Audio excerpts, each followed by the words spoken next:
London, 1888. The streets are drowning in fog. Gas lamps flicker in the darkness, and somewhere in the shadows, a killer is hunting, not for money, not for revenge, but for something far more terrifying. Precision, control, fear, and more than. 130 years later, the world still asks the same question. Who was Jack the Ripper?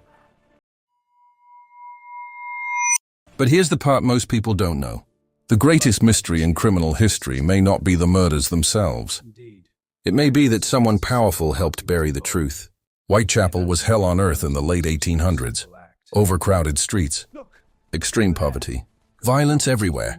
Thousands of desperate women survived through prostitution because they had no other choice. And in this chaos, a monster found the perfect hunting ground. The first officially recognized victim was Mary Ann Nichols. August 31st, 1888. Her throat was cut so deeply, she was nearly decapitated. But that wasn't the shocking part. The killer had mutilated her abdomen with horrifying precision. Surgeons later claimed the cuts looked deliberate, almost professional. That detail changed everything. 1 week later, another woman was found dead, Annie Chapman. September 8th. This time the killer escalated. Her body had been opened up. Organs were missing. The murderer had removed her uterus and vanished into the London night. Before police arrived, no witnesses, no fingerprints, nothing. And suddenly the newspapers gave him a name the world would never forget. Jack the Ripper. But here's where the story becomes darker than most documentaries ever tell you. The name may have been invented by the killer himself, or by a journalist desperate to sell newspapers. In September 1888, London's Central News Agency received a letter written in red ink. "Dear boss," it began. The writer mocked police and promised more killings. It was signed, Jack the Ripper. The media exploded. Fear became entertainment. Crowds gathered at murder scenes before police even arrived. Thousands of fake letters poured in. People started accusing doctors, butchers, immigrants, actors, and politicians. London was consumed by paranoia. Then came the night historians still call the double event. September 30th, 1888. 2 murders. One night, Elizabeth Stride was discovered first in Dutfield's yard. Her throat had been slit, but her body wasn't mutilated like the others. Many investigators believe the killer was interrupted. Maybe someone walked into the alley. Maybe he heard approaching footsteps. Either way, he fled. Less than an hour later, another body was found just a short walk away. Catherine Eddowes. What happened to her shocked even hardened Victorian detectives. Her face had been slashed beyond recognition. Part of her kidney and uterus had been removed with surgical accuracy. And this is where the mystery takes a chilling turn. Near the crime scene, police found a blood-stained piece of Eddowes' apron beside a cryptic message written on a wall. It read, "The Jews are the men that will not be blamed for nothing." Before sunrise, the message was erased on orders from the Metropolitan Police. Why? Officials claimed they feared anti-Semitic riots. But critics believed something else. Evidence was being destroyed. And then came the murder that terrified even the killer's admirers. Mary Jane Kelly. November 9th, 1888. Unlike the others, Kelly was murdered indoors, inside her tiny room on Miller's Court. That meant the killer finally had time. No interruptions. No need to rush. What police discovered was almost beyond human comprehension. Her face had been hacked apart until it was unrecognizable. Her body was dismembered. Organs were spread around the room. Her heart was missing entirely. Experienced officers reportedly vomited at the scene. And then, the murders stopped. Just like that. No arrest, no confession, no explanation. The killer vanished into history. But this is where the real mystery begins. Because over the next century, investigators uncovered disturbing clues suggesting Jack the Ripper may not have been an ordinary madman at all.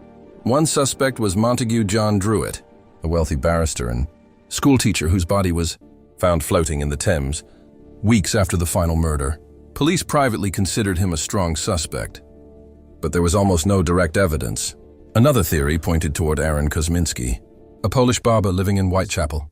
Internal police documents decades later revealed several detectives believed he was the killer. In 2014, headlines around the world exploded after researchers claimed DNA from a shawl found near one victim matched Kosminski's descendants. Case closed? Not even close. Forensic experts immediately attacked the claim. The shawl's origins were questionable. The DNA sample was contaminated after more than a century of handling. And perhaps most importantly, the evidence was never universally accepted by scientists. Then there's the theory so shocking it still fuels conspiracy theories today. What if Jack the Ripper was connected to the British royal family? This idea exploded in the 1970s after author Stephen Knight published a book claiming the murders were part of a massive cover-up involving Prince Albert Victor, grandson of Queen Victoria.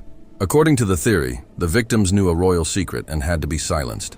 The alleged mastermind, Sir William Gull, physician to the Queen. The theory included secret marriages, Freemasons, hidden witnesses, and ritualistic killings. There was only one problem. Almost none of it was supported by evidence.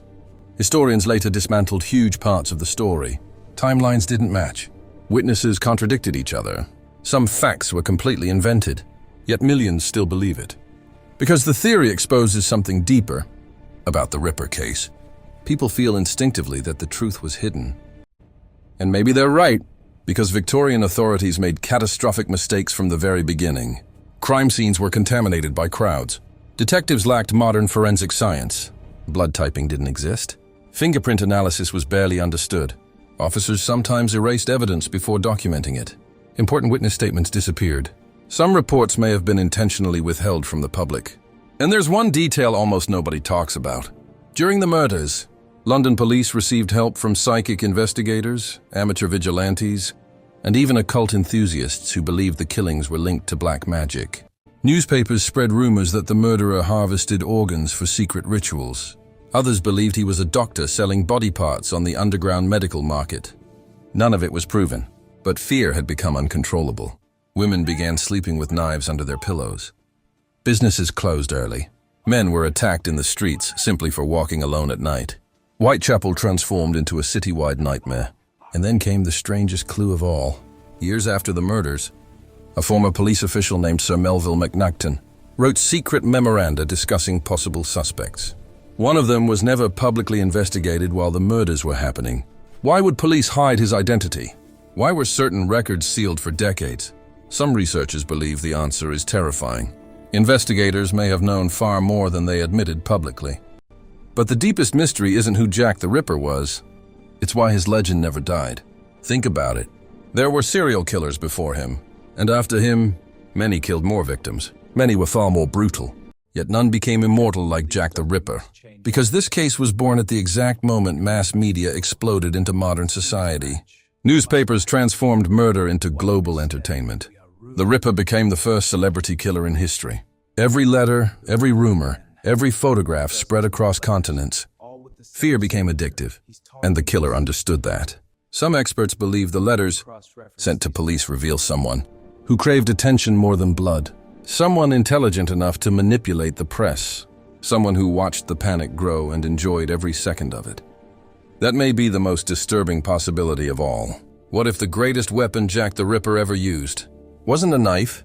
What if it was the media itself? Today, more than a century later, investigators still analyze the crimes using modern technology. DNA tests continue. New suspects appear every few years. Historians debate endlessly. But despite all the books, documentaries, theories, and forensic studies, nobody can prove the truth beyond doubt. Jack the Ripper remains a ghost, a shadow moving through fog-covered streets, a name whispered through history, and maybe that's exactly why the mystery survives. Because deep down humanity fears crimes that have no ending. No justice. No final answer.